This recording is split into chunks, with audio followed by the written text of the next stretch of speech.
सभी छात्रों को मेरा नमस्कार।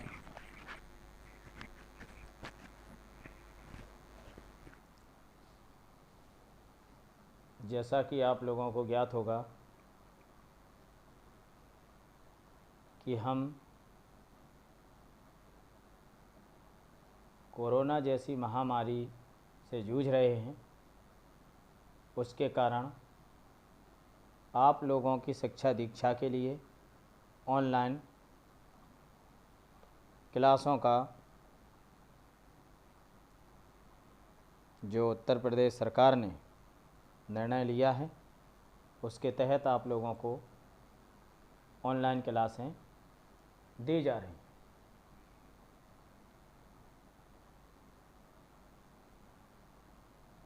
और हम लोग ये उम्मीद रखते हैं आप लोगों से कि आप लोग क्लास को पूर्ण मनोयोग और मेहनत से देख रहे होंगे और गृहकार कर रहे होंगे। एक बार पुनः मैं आप सभी लोगों से, समस्त छात्रों से, छात्रों के अभिभावकों से, या जो भी लोग हमारे यूट्यूब चैनल NK.Singh/परिहार पर मुझे देख रहे हैं, उन सभी से मैं एक बार पुनः अपील करना चाहता हूं। और मेरी पुनः अपील है, मैंने हर वीडियो में आप लोगों को सचेत किया है, निर्देशित किया है कि आप लोग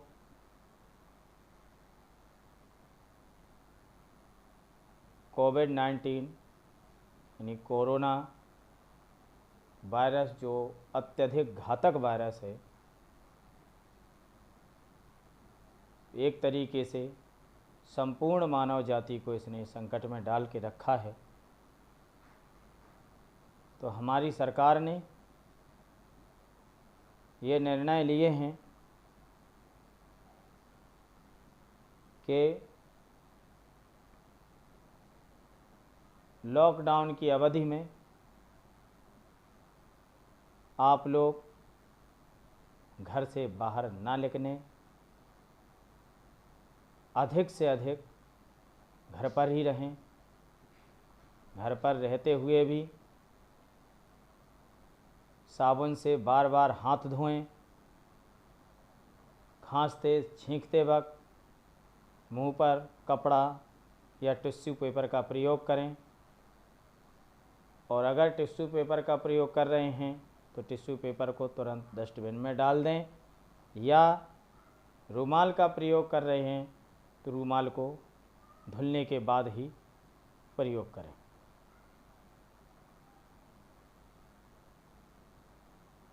क्योंकि इस महामारी से बचने का बस एक ही उपाय है कि जितना हम इससे सावधान रहेंगे, जितने बचाव के जो भी निर्देश आप लोगों को दिए जा रहे हैं उनका पालन करेंगे, उतना ही आप लोग सुरक्षित रहेंगे। पुनः मैं आपसे कह रहा हूँ कि ये बीमारी स्वतः आपके पास नहीं आएगी। जब आप घर से निकलेंगे तो आप ये मान के चलें कि इस बीमारी को आप लेने के लिए, इसको आमंत्रित करने के लिए घर से निकले। तो कृपा करके समाज के हित में, देश हित में, अपने घर के हित में घर से बाहर ना निकलें। सोशल डिस्टेंसिंग का पालन करें, साफ सफाई ध्यान से करें, एक दूसरे को स्पर्श ना करें। ये जो निर्देश मैं बार बार दोहराता हूँ, मैं आशा करता हूँ कि आप लोग इसका कड़ाई से पालन करेंगे।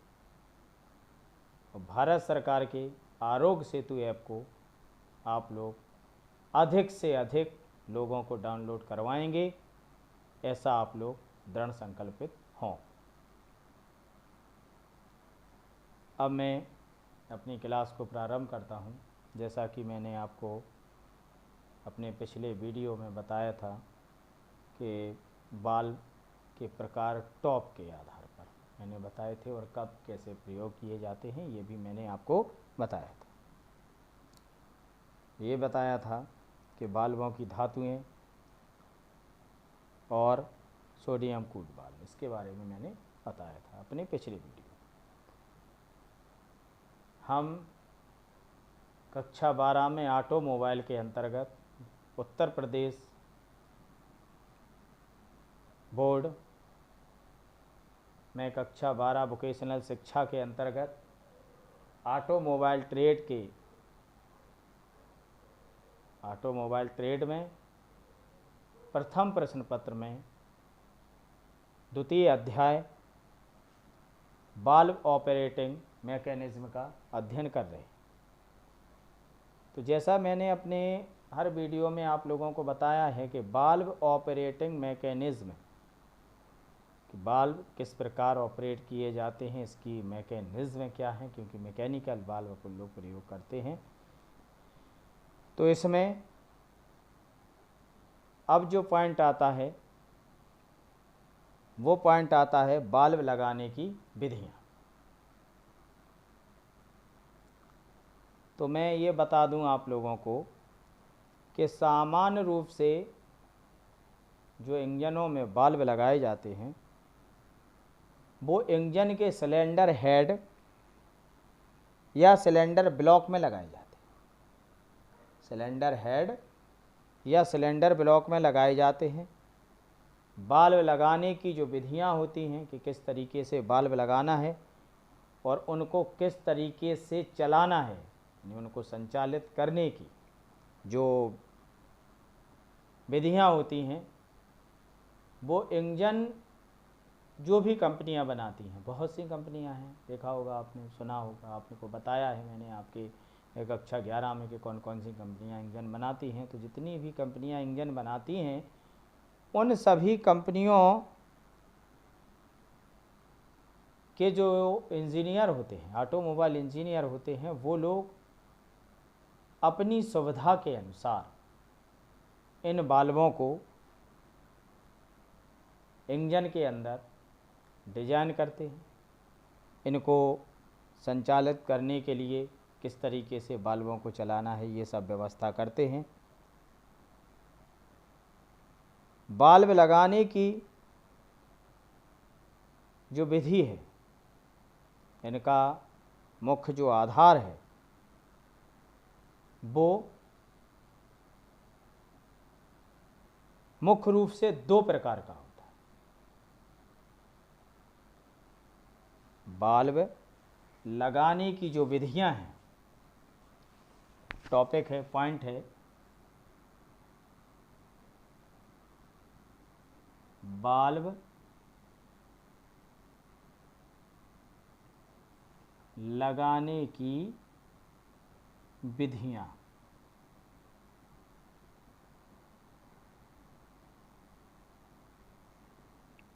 तो जो बाल्ब लगाने की विधियां हैं, थोड़ा ध्यान दें सभी छात्र, ये मुख्य रूप से दो प्रकार की होती है। मुख्य रूप से दो प्रकार की होती है बाल्ब लगाने की विधियां। थोड़ा समझ लें, इसके बाद मैं आपको बताऊंगा। साइड बाल्ब व्यवस्था नंबर 1 होती है साइड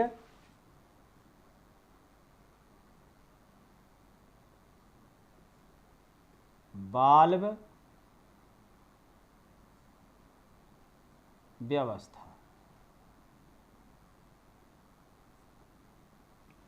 साइड बाल्ब व्यवस्था से तात्पर्य कि जो इनलेट और एग्जॉस्ट बाल्ब होते हैं ये सिलेंडर ब्लॉक में लगाए जाते हैं। हमने आपको अभी क्या बताया था, सिलेंडर हेड और सिलेंडर ब्लॉक में लगाए जाते हैं। साइड बाल्ब व्यवस्था में ये सिलेंडर ब्लॉक में लगाए जाते हैं। इस व्यवस्था में बाल्ब सिलेंडर में बनी, जो सिलेंडर में बनी हुई जो ब्लॉक होते हैं उनमें साइड से फिट किए जाते हैं। जो सिलेंडर में ब्लॉक बने होते हैं उनमें साइड से फिट किए जाते हैं और इन्हें इंजन ब्लॉक में सीट से इन्हें चिपकाए रखने के लिए एक सीट होती है, वाल्व सीट होती है। वाल्व सीट से इन्हें चिपकाने के लिए स्प्रिंग लगी होती है, स्प्रिंग लगी होती है जिसे कैप और स्प्रिंग की सहायता से लॉक कर दिया जाता है। वाल्व को लॉक कर देते हैं। यह वाल्व चलते कैसे हैं, संचालन कैसे होता है, तो इंजन में जो लॉब होती है क्रैंक शाफ्ट में, वो क्रैंक शाफ्ट इंजन के चलने पर जो कैम की लॉब होती है वो इसको क्रैंक शाफ्ट जब घूमती है तो उसमें कैम की जो लॉब होती है उसके द्वारा इनको संचालित किया जाता है या उसके द्वारा इनको चाल दी जाती है। जब इनको लॉब होती है, बता दूं थोड़ा, कैम शाफ्ट में इस तरीके से होता है। ये जब ये राउंड लेगा, ये चीज़ राउंड लेगी, तो ये जो लॉब है यहाँ पे क्या होता है कि जो मैंने बोला कैम शाफ्ट, एक कैम, ठीक है, यहाँ पे बाल्ब लगा होगा, ये मान लो बाल्ब स्प्रिंग से लगा। जब ये लॉब राउंड लेगी तो ये जो नॉक है ये क्या करेगी, इसको उठा देगी, कैम को उठाएगी तो यहाँ बाल्ब दबेगा। दबेगा तो स्वाभाविक है बाल्ब खुलेगा। इस व्यवस्था के अंतर्गत, कौन सी, जो अभी मैंने व्यवस्था बताई, साइड बाल्ब व्यवस्था, इस व्यवस्था के अंतर्गत एल टाइप, टी टाइप और एफ टाइप बाल्ब व्यवस्था आती है। कौन कौन सी? इस व्यवस्था के अंतर्गत एल टाइप, टी टाइप और एफ टाइप बाल्ब व्यवस्था आती है। किसके अंतर्गत? साइड बाल्ब व्यवस्था के अंतर्गत। साइड में मैंने आपको बताया। अब दूसरा आता है ओवर हेड वाल्व व्यवस्था।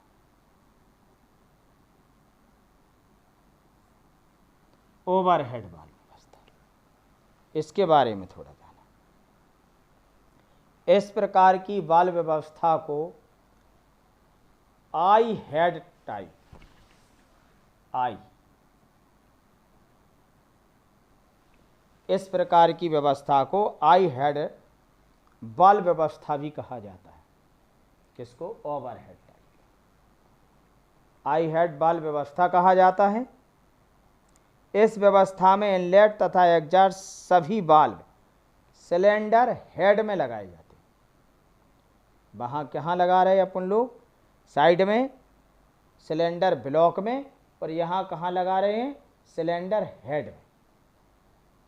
ठीक है, सिलेंडर हेड में लगाते हैं। इसमें एक ही कैम शाफ्ट का प्रयोग वाल्व खोलने के लिए किया जाता है। वाल्व खोलने के लिए किया है। इस व्यवस्था में वाल्व खोलने के अतिरिक्त कुछ और भागों की आवश्यकता होती है। जैसे वाल्व खोले जाते हैं तो क्या क्या हमें भाग चाहिए, उनकी आवश्यकता होती है। तो उसके तहत पुश रॉड तथा रॉकर आर्म असेंबली, जो मैं अपने पिछले कई वीडियो में आपको सुना होगा आपने कि रॉकर आर्म असेंबली के बारे में मैंने बताया। आर्म माने क्या होती हैं? भुजाएं। रॉकर आर्म असेंबली, घूमने वाली भुजाओं की एक असेंबली, पूरी असेंबली होती है, सिस्टम होता है। इंजन के चलने पर कैम लॉब के द्वारा जो टैपेड होते हैं वो उठते हैं, इनके द्वारा पुश रॉड भी ऊपर उठती है। पुश रॉड के ऊपर से रॉकर, जो कि ये रॉकर होते हैं जो कि शाफ्ट पर फिट रहते हैं, एक सिरा उठता है। तो जब एक सिरा इसका उठता है तो जिस तरीके से आप लोगों ने देखा होगा, सभी लोगों ने देखा, तराजू होता है कि तराजू का जब एक सिरा अपन उठाएंगे तो दूसरा सिरा अपने आप झुक जाएगा, झुकेगा ना। तो इसी प्रकार ये रॉकर आर्म असेंबली, जैसे ही एक सिरा उठेगा तो जब एक सिरा उठेगा तो दूसरा सिरा नीचे को दबेगा, जब नीचे को दबेगा तो उस सिरे पर बाल्ब लगा होता है, तो वहाँ पे बाल्ब दब जाता है और खुल जाता है। ये सिस्टम साइड बाल्ब व्यवस्था में।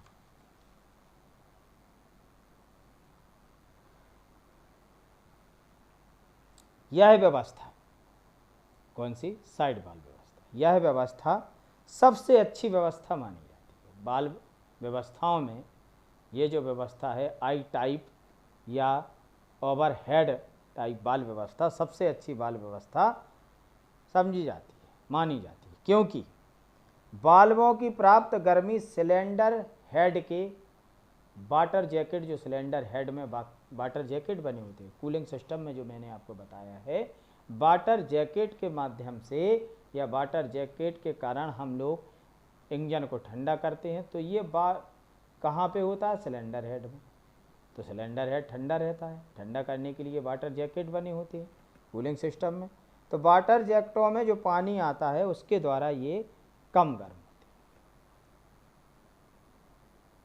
और इनको ऑपरेट करने के लिए मैंने बताया है कि रॉकर आर्म असेंबली का प्रयोग किया जाता है। ठीक है, ये हो गया पॉइंट।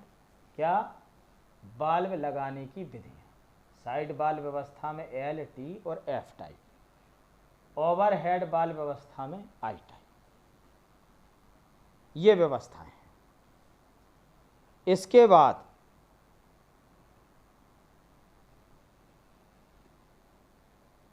इन बाल्बों को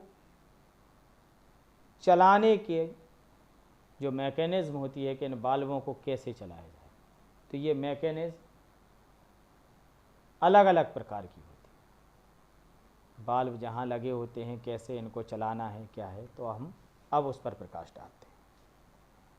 बाल्ब को चलाने के लिए मैं थोड़ा आप लोगों को बता दूं बाल्ब चलाने वाली मैकेनिज्म के बारे में।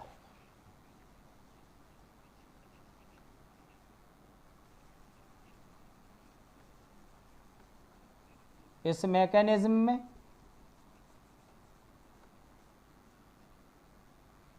बाल्बों को चलाने, ऑपरेट करने के लिए, चाहे बाल्ब इनलेट हो चाहे आउटलेट हो, इनको चलाने के लिए क्रैंक शाफ्ट की चाल से, जो क्रैंक शाफ्ट की चाल होती है, क्रैंक शाफ्ट सीधा पिस्टन से शक्ति प्राप्त करती है, तो क्रैंक शाफ्ट की चाल से आधी चाल पर घूमने वाली कैम का प्रयोग किया जाता है। आधी चाल पर घूमने वाली, जो अभी मैंने आपको चित्र में बताया है, कैम का प्रयोग किया जाता है। परंतु कैम द्वारा बाल्बों को चलाने की जो विधियां हैं, यानी परिचालन करने की जो तरीके हैं, वो कई प्रकार के होते हैं। लेकिन यहाँ मुख्यतः दो प्रकार के होते हैं। यहाँ हम दो प्रकार का अध्ययन करेंगे। कक्षा 12 की क्लास में, जो आपके क्लास कोर्स के अंतर्गत आता है, वो दो प्रकार का हम अध्ययन करेंगे, जिसमें एक होती है ऊपर से चलाने वाली व्यवस्था, जिसको यहाँ ऊपरली क्रैंक शाफ्ट वाले मैकेनिज्म बोलते हैं। और एक होती है बगली यानी बगल से क्रैंक शाफ्ट को चलाने वाली व्यवस्था। तो अभी मैंने आपको बताया कि L type, F type, T type या आई टाइप। तो इनके जब टाइप एफ आकार में बाल्ब लगे होंगे, टी आकार में बाल्ब लगे होंगे, एल आकार में बाल्ब लगे होंगे और आई आकार में बाल्ब लगे, तो इन बाल्बों को चलाने के लिए व्यवस्थाएं अलग अलग करनी पड़ेंगी, कैम शाफ्ट अलग अलग बनानी पड़ेगी। तो इसमें साइड कैम शाफ्ट वाले मैकेनिज्म को हम पहले अध्ययन करेंगे। नंबर 1 में साइड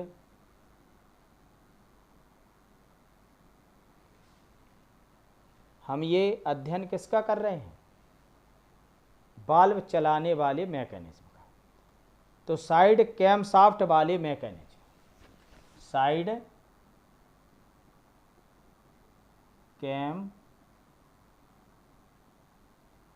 शाफ्ट वाले मैकेनिज्म,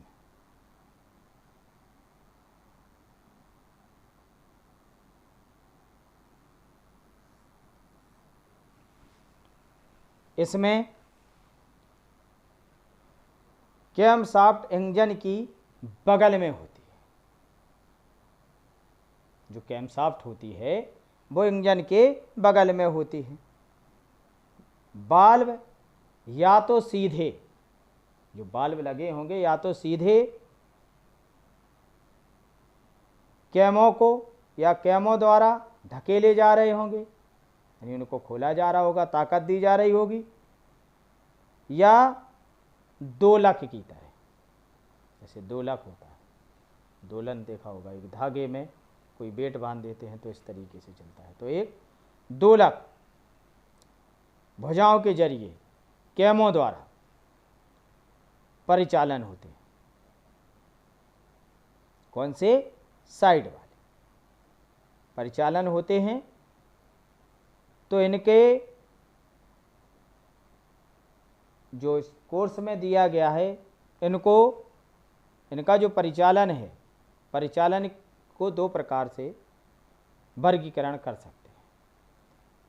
नंबर 1 पे, यानी मान लो फर्स्ट पे, इसमें फर्स्ट पे जो आएगा, फर्स्ट, इसमें द्विपंक्ति यानी 2 पंक्तियों में, द्विपंक्ति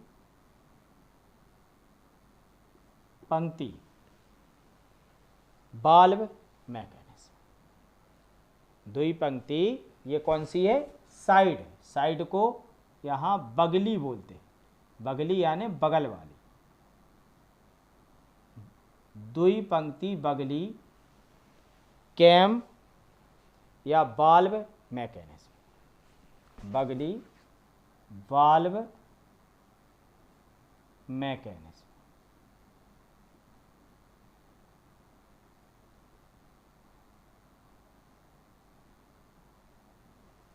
और सेकेंड में जो मैंने फर्स्ट बताई, सेकेंड में एक पंक्ति बगली बाल्ब मैकेनिज्म,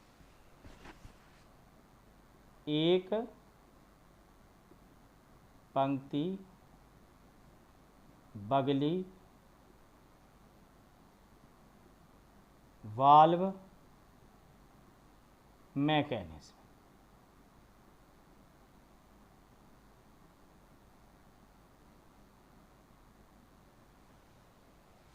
अब इन दोनों में,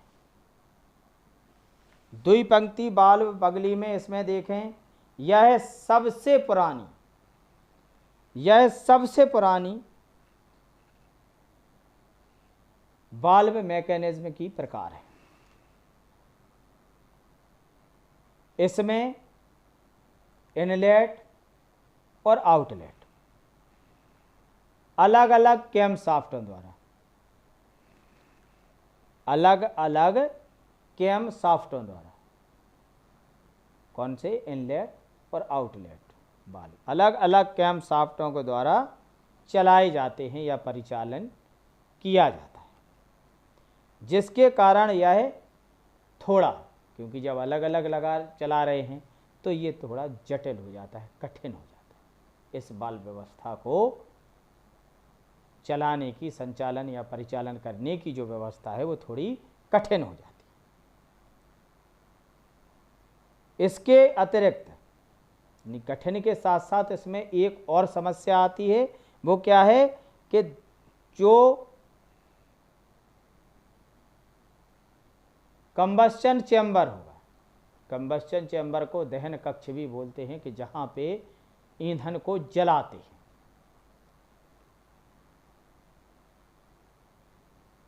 तो दहन जो करने की, जहाँ जो दहन कक्ष होगा, कंबस्चन चैम्बर होगा, उसकी जो क्षमता होती है वो अच्छी नहीं होती,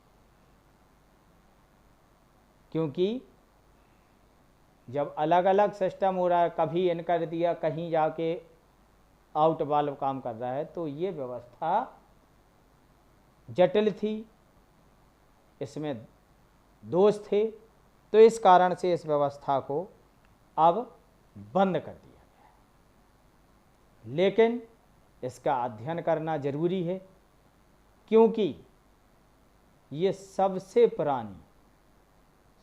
पुरानी वाल्वों को प्रचलन करने की, गतिमान करने की व्यवस्था है।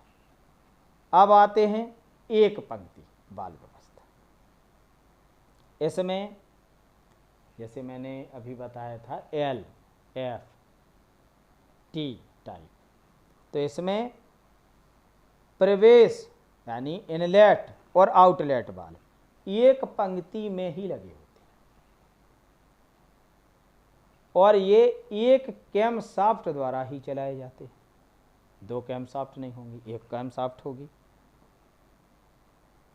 यह जो तरीका है ये बहुत ही अच्छा तरीका और ऑटोमोबाइल में काफ़ी लोकप्रिय तरीका है। इसमें क्या क्या लाभ होते हैं? नंबर एक, कि इंजन की ऊंचाई कम हो जाती है। दूसरा, कम निर्माण की लागत है, क्योंकि एक कैम चला रहे हैं, एल टाइप में सभी व्यवस्थाएं हो रही। तीसरा, इसकी जो जब ये चलती है एक पंक्ति में, जो वाल्व चलते हैं, तो इसमें क्या होता है कि इनका जो चलना होता है वो शांत होता है, आवाज़ नहीं करते, और इनका लुब्रिकेशन करना आसान होता है, यानी स्नेहन करना बहुत आसान होता है। लेकिन इसमें एक कमी है कि इसमें जो कंबस्चन चैम्बर होता है, जहाँ पे ईंधन को जलाते हैं या दहन कक्ष में, उसमें डेटोनेशन बहुत होता है। डेटोनेशन जो मैंने आपको बताया है, डेटोनेशन बहुत होता था। इसके कारण अब ये व्यवस्था भी खत्म कर दी गई। ठीक है। और इसका एक और रीजन था, इसमें प्रवेश वाल्वों के जो आकार होते हैं, प्रवेश वाल्व यानी इनलेट वाल्व और एग्जॉस्ट वाल्व, इनमें एग्जॉस्ट वाल्व को कूलिंग करने में कठिनाई होती थी। इसलिए इस व्यवस्था को अब प्रचलन से बाहर कर दिया गया। नंबर 3 यानी का, या ये मान लो खा, या सेकेंड गा, थर्ड। इस व्यवस्था में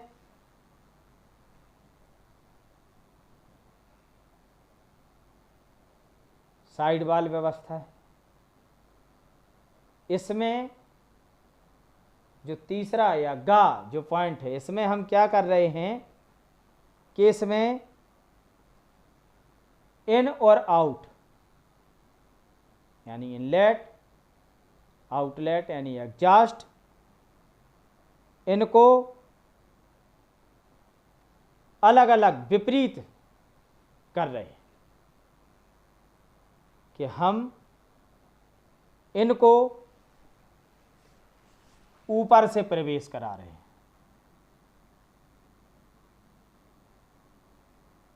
उपरला प्रवेश।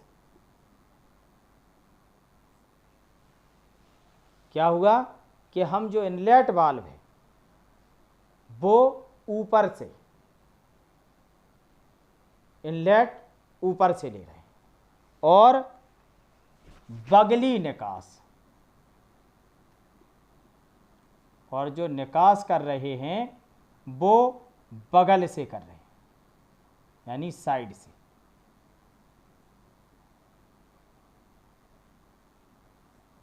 बगली निकास, वाल्व मैकेनिज्म, ये सभी वाल्व मैकेनिज्म है। वाल्व मैकेनिज्म,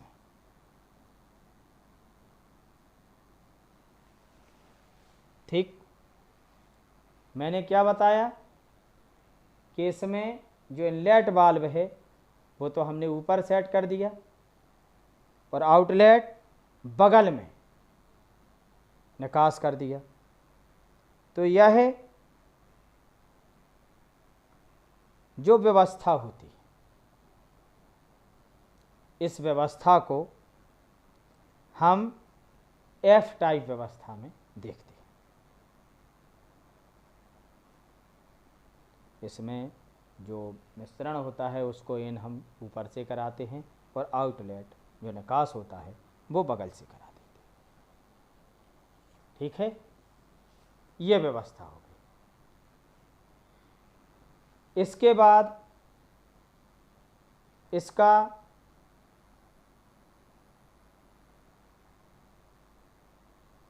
अगला पॉइंट यानी चौथी, किसमें, साइड कैम वाली मैकेनिज्म में चौथा जो पॉइंट आएगा या घा जो होगा वो इसकी व्यवस्था है एक पंक्ति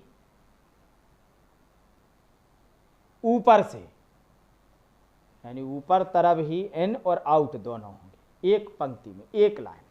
तो इसको एक पंक्ति उपरला वाल्व मैकेनिज्म यानी आई हेड वाल्व यानी आई शीर्ष बोलते हैं। एक पंक्ति उपरला, एक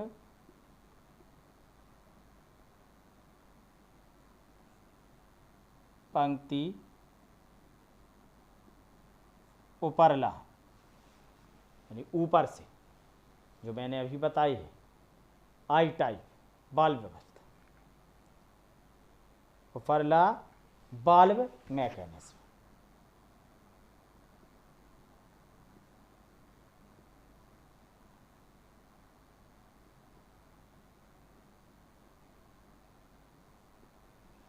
उपरला वाल्व मैकेनिज्म। तो अभी मैंने जो बताई है कि इसमें रॉकर आर्म असेंबली का प्रयोग किया जाता है। इनलेट और आउटलेट वाल्व सिलेंडर हेड में लगाए जाते हैं, ब्लॉक में नहीं लगाए जाते हैं, ये वो व्यवस्था है। तो इसमें ये व्यवस्थाएं साइड कैम शाफ्ट वाले मैकेनिज्म के अंतर्गत आती हैं। इसमें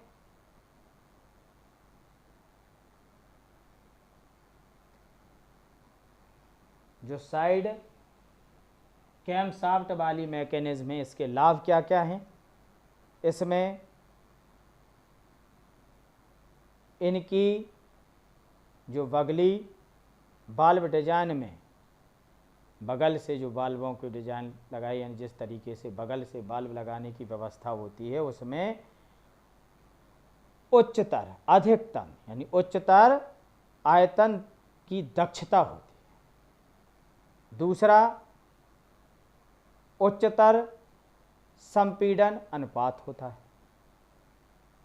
तीसरा, सापेक्ष जो हवा ईंधन मिश्रण के प्रयोग किया जा सकता है। ये जिस तरीके से अपन लोग हवा और तेल का मिश्रण लाते हैं, उसके सापेक्ष का प्रयोग किया जाता है। लेकिन इसके कुछ हानियाँ भी। हानियाँ कि इनका जो त्वरण और उच्चतम जो आयतन होता है वो बहुत अधिक पावरफुल या यथार्थ नहीं होता है। सापेक्ष बड़ी बाल्ब गुंजाइशों की आवश्यकता होती है, बाल्ब बड़े चाहिए इनके लिए। शोर वाला, थोड़ा शोर वाला परिचालन होता है, थोड़ा शोर करते हैं ये वाली परिचालन, और अधिक जोड़ों पर घुसाई अधिक होती है क्योंकि जॉइंट अधिक हैं, जो एफ आर एल, तो ये सब जॉइंट हो, ये इसकी हानियाँ हैं। तो ये साइड कैम शाफ्ट वाली मैकेनिज्म है, जिसमें L type, F type, T type, I type ये बाल्ब व्यवस्था आती है। तो इस व्यवस्थाओं को, ये जो मैंने व्यवस्थाएं बताई हैं, साइड बाल्ब व्यवस्था का साइड कैम वाली बाल्ब व्यवस्था है, ये किसके अंतर्गत पड़ रहे हैं? बाल्ब ऑपरेटिंग मैकेनिज्म के अंतर्गत। तो बाल्बों की जो व्यवस्था है जो मैंने आपको बताई है, तो बाल्ब कैसे लगाने हैं, लगाने की व्यवस्था कैसे लगाने हैं, बाल्ब साइड बाल्ब व्यवस्था और ओवरहेड बाल्ब व्यवस्था, तो ये साइड कैम बाल्ब व्यवस्था मैकेनिज्म का आप लोगों को मैंने अध्ययन बताया। आज के उसमें बाल्ब लगाने की विधियां और कैम तक मैंने कंप्लीट करा दिया। आशा करता हूं कि आप लोगों को समझ में आया होगा। और हिंट के लिए इनके चित्रों को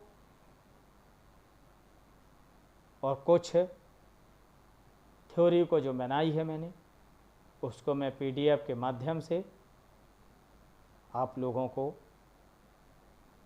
प्रेषित कर दूंगा।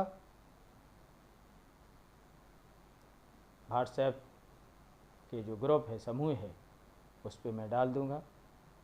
समस्त छात्र इसका अध्ययन करेंगे। बहुत ही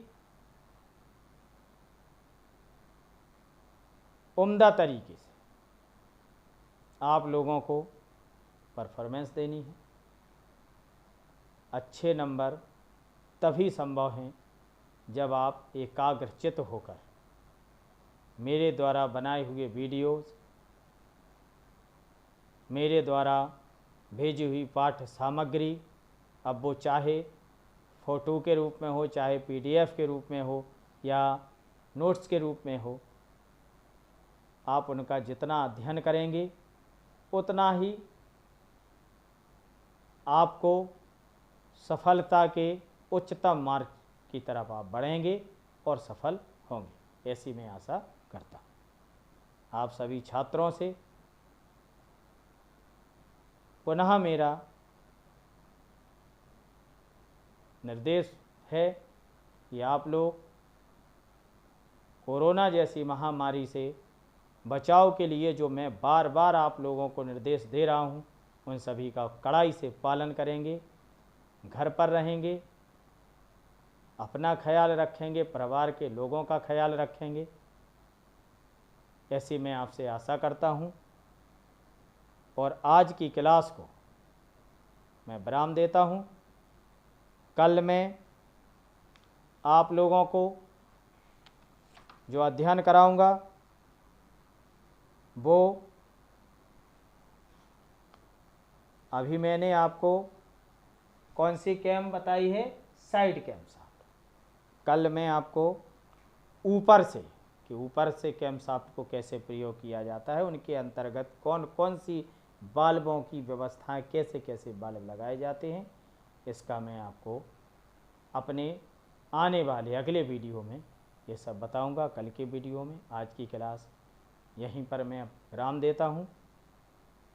आप लोग घर पर रहकर अध्ययन करें, बार बार वीडियोस देखें, बार बार नोट्सों को पढ़ें, फेयर बनाएं।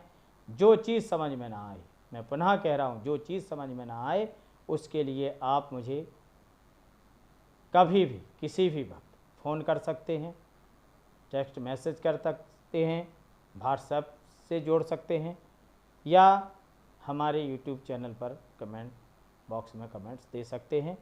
मैं आपकी हर समस्या का समाधान करने के लिए उपस्थित हूँ और आप लोगों से विदा लेता हूँ। आप लोग अच्छे से रहेंगे, घर पर रहेंगे, स्वस्थ रहेंगे। जय हिंद, जय भारत।